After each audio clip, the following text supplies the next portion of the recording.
In the small town of Morrowsend, nestled deep in the woods, stood an old mansion known as Morrowsend Manor. It had been abandoned for decades, haunted by a dark history that the townsfolk whispered about in hushed tones. Here we follow the story of 4 young adults named Sarah, Mark, Lisa, and Mike. As the night grew darker and the Halloween festivities came to an end, a group of friends found themselves on the winding road leading away from the party. Laughter and spooky tales still echoed in their minds, but their excitement turned into trepidation when they heard the ominous hiss of a flat tire. With a collective sigh, they pulled over to the side of the road, the wind howling and rain pelting down relentlessly. It was clear that they had no choice but to seek shelter until the storm subsided and they could change the tire. Glancing around, they noticed a looming silhouette in the distance. It's the Morrowsend Manor. Come on, guys.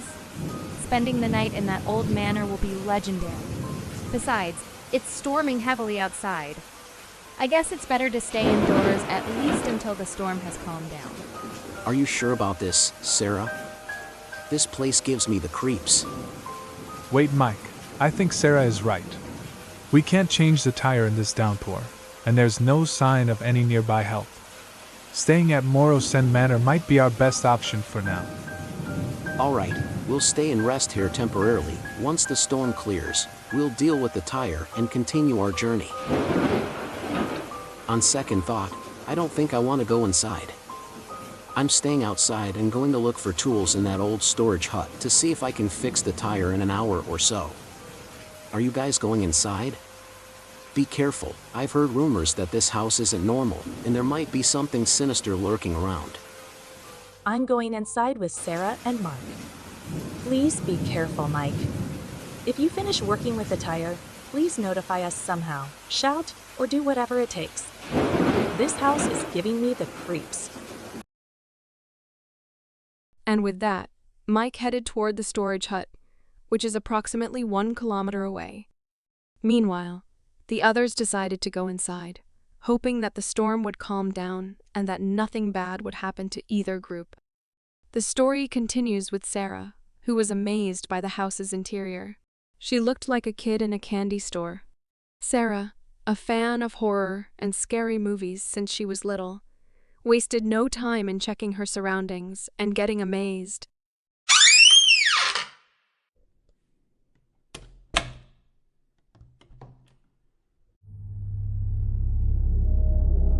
Oh my god, guys! This house is incredible. Look at that clock, the lamp, everything looks amazing in here. I can't believe it took me this long to enter this legendary, spooky house. Sarah, what do you mean by amazing? And by the way, don't do anything stupid. You don't want to get cursed by touching or breaking anything, do you? It's fine. We won't get cursed or possessed by simply touching. Please cut it out, you two. Do you guys hear that? Hear what? Hear what? Mark? Are you trying to scare me or something? No, I'm serious. Do you guys hear that? There it goes again. If it's a joke, it's not funny, Mark. Please cut it out.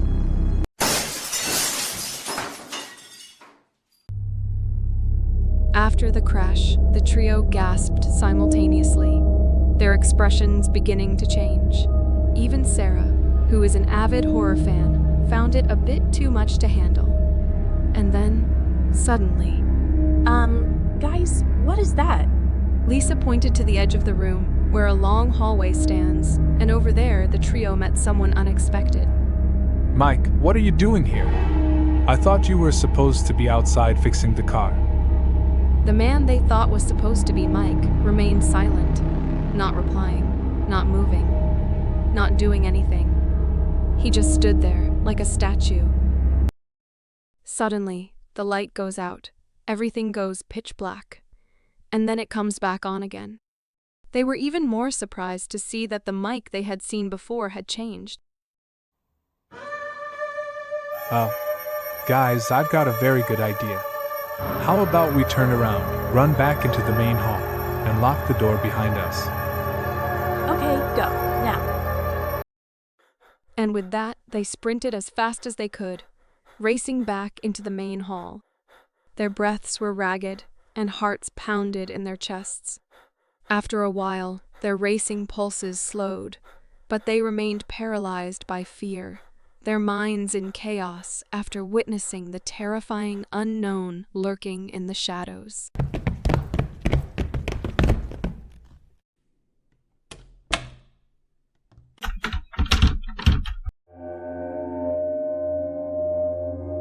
What was that? Who is that? I don't want to talk about it. Come on, Mike, please hurry up. I don't want to spend another second in this scary house. As for Mike, he had just arrived at the hut. It was dimly lit and filled with various tools and equipment. Mike rummaged through a cluttered shelf, searching for the right tools. Come on, it's got to be here somewhere. Got him. Now, back to the car. Hope the others are okay in there. Hang on, guys.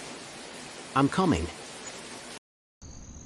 Just as Mike stepped out from the old hut, the rain has subsided, and the moon casts an eerie glow on the landscape. Mike makes his way back to the car, clutching the toolbox tightly. For Sarah and the others, the situation grew increasingly eerie and sinister, with each passing minute, sending shivers down their spines. Meanwhile, Mark tried to calm Lisa, who grew more terrified by the minute. Lisa, I get that this place is freaking us out, but don't worry. We locked the door, and we're all here together. Whatever's back there isn't coming after us. We'll handle it. Mark, this is insane. I can't handle this. We need to get out of here right now. I can't believe we ended up in this messed up situation. And Sarah, this is all your fault. If you hadn't insisted on coming in here in the first place, we wouldn't be dealing with this nightmare right now. Lisa is in the midst of a panic attack, and the trio remains oblivious to the fact that someone or something is watching them from the stairs. Fortunately, Mark notices just in time as that ominous presence starts to draw closer. Not again. Guys, we need to leave this room. Follow me. Lisa, stay close. Mark seems to know what he's doing. We just need to stick together and stay calm. I can't believe this is happening, Sarah. I've never been this scared in my life. I know, but we're going to get through this together. Let's follow Mark and stay quiet. They follow Mark, their footsteps echoing in the eerie silence of the house, their faces reflecting their growing terror. All right, everyone, let's not lose our heads here. I know it's creepy, but we need to stay focused and find a way out of this situation. Both Sarah and Lisa remained silent, their faces pale with fear as they followed Mark. The oppressive silence in the house seemed to weigh on them, making every step feel heavier than the last. The flickering light from the single source cast eerie shadows that danced along the walls, further fueling their unease. I can't take this anymore, Mark. I want to get out of here. Back to the car. Anything but staying in this place. Yes, me neither. Let's just go back to the car, Mark, please.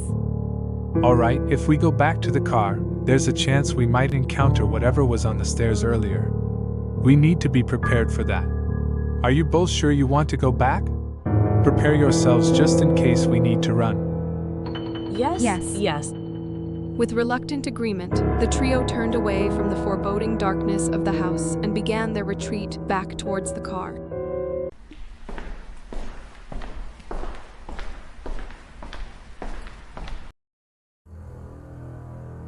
Just as they arrived at the main hall, the trio was genuinely astonished by the complete transformation of the interior. However, they did not find anyone or anything that had been on the stairs earlier. Their lack of discovery didn't pique their interest in the slightest. The trio was primarily focused on finding a way back to the car. If something happens or appears, please do not panic and do not pay attention. Just focus on finding our way back to the car. After hearing that, the trio continued to follow Mark, who seemed like he knew the way back to their car. Guys, I know this might sound insane, but don't look behind you. Pick up the pace now, and be ready to run when I give the signal. Things are about to get intense. As the trio walked down the dimly lit hallway, an eerie sensation crept over them. Initially dismissed as their imagination, a soft, barely audible breathing caught Sarah's attention. With each passing moment, the sound grew louder, filling the corridor with a disconcerting intensity. Her heart raced as dread washed over her. In the distance, they could hear someone calling for them in a familiar voice. In unison, they believed it must be Mike. They began to have hope that the car was ready, and they could finally escape from this recurring nightmare. Guys. Now, run! Just as Mark tells them to run, Sarah, who is the most curious out of the three, decided to take a peek back, and then she started running as fast as she could after what she had seen. Glass windows, lamps, furniture, everything made of glass started breaking apart. As they began to run, an ominous presence was right behind them, as if that thing was blind. They ran, and kept running. After a while, they arrived at the main gate of the manor and saw Mike waiting for them. Without saying a word, the group ran past the main gate and got into the car, where the tire had been fixed.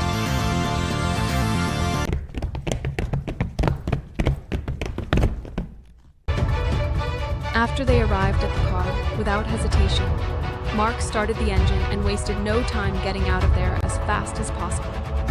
The engine roared to life, its sound echoing through the night, and the headlights pierced through the inky darkness, illuminating the eerie surroundings with an eerie glow. The tires screeched as they peeled out of the ominous driveway, leaving Morrowsend Manor behind. The imposing silhouette of the house slowly faded into the distance. Like a haunting memory they were all too eager to put behind them. As the car sped away, their breathless sighs of relief filled the air inside. They exchanged glances, their faces still pale with fear from the horrors they had witnessed.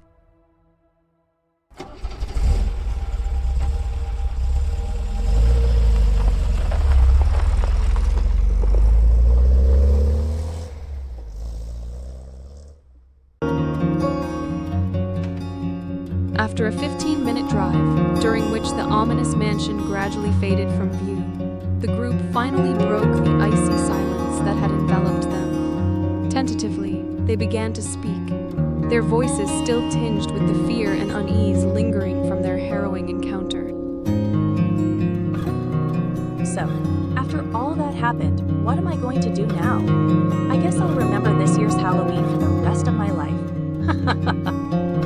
Mark, I have a question. You can sense them, can you? Yes, I can. I guess I don't need to ask what happened inside that mansion. As they drove away from the haunting mansion, their voices filled the car with relief. The horrors of Morrowsend Manor would linger in their memories, a chilling tale for years. On that night, they found solace in each other's company, knowing they had escaped an otherworldly nightmare.